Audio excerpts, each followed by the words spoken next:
तो चलिए अब ये क्वेश्चन दिया हुआ है, बहुत इजी क्वेश्चन है, इसको समझ लेते हैं जल्दी से।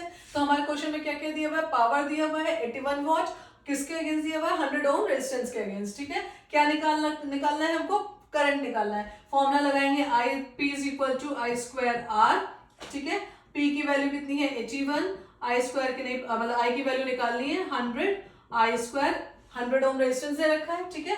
तो यहाँ से हमारा आई स्क्वायर की वैल्यू आ गई 0.81, ये हमको दे देगा आई की वैल्यू कितनी हो जाएगी 0.9 एम्पियर, ठीक है।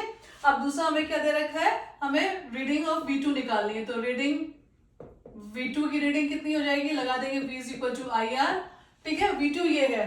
अब R क्या है, यहाँ पे देख रहे हैं पैरेलल सर्किट है, ठीक है। तो हमको इसका इफेक्टिव रेजिस्टेंस पहले निकालना पड़ेगा।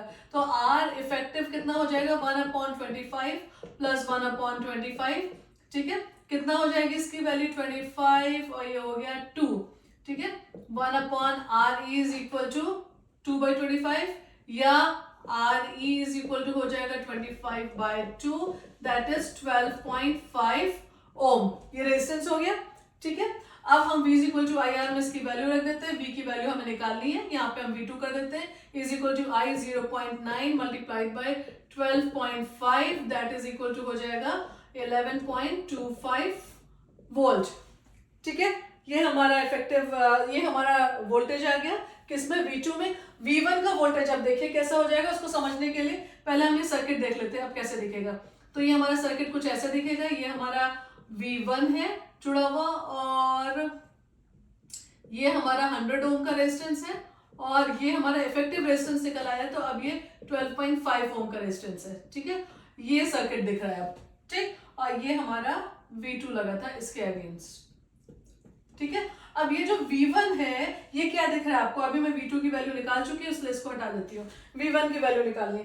V1 क्या दिख रहा है, ये दोनों आपस में कैसे दिख रहे हैं, सीरीज में जुड़े हुए, सीरीज में जुड़े हुए हैं। तो क्या होगा, V1 क्या होगा, इस पूरे सर्किट का वोल्टेज है, ठीक है ना। पूरे सर्किट में जो वोल्टेज है वो ये V1 दिख रहा है, ठीक है।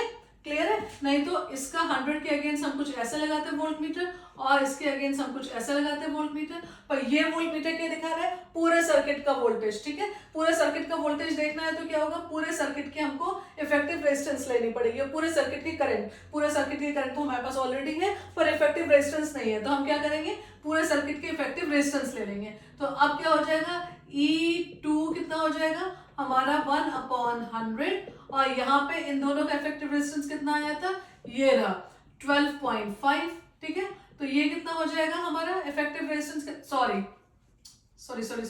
तो इफेक्टिव रेजिस्टेंस हमारा क्या हो जाएगा 100 plus 12.5, that is equal to हो जाएगा 112.5। ये हमारा इफेक्टिव रेजिस्टेंस है। V is equal to V1 is equal to I R effective 2, that is I 0.9 multiplied by 112.5, ये वैल्यू आ जाएगी 101.25, ठीक है। ये हमारा V1 आ गया, ठीक है, इजी।